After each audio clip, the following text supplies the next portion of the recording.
वडिलांच्या संपत्तीत मोठ्या मुलाचा पहिला हक्क असतो हे तुम्हीही ऐकलंय का?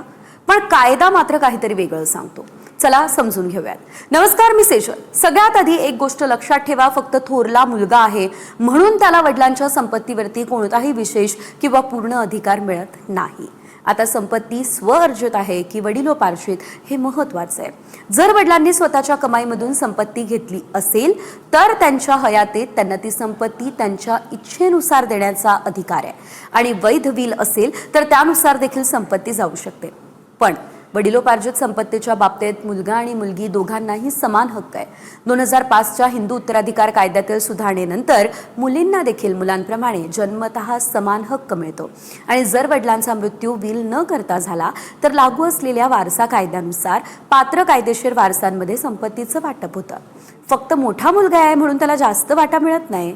आणखी एक महत्त्वाची गोष्ट, मालमत्तेचा हक्क आता मूलभूत हक्क नसला तरी संविधानाच्या आर्टिकल 300A अंतर्गत तो कायदेशीर हक्क आहे.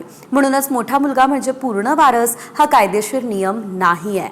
तुमच्या कुटुंबातील मालमत्ता वडिलोपार्जित आहे की स्वअर्जित आहे हे समजून घेणं सर्वात महत्त्वाचं आहे.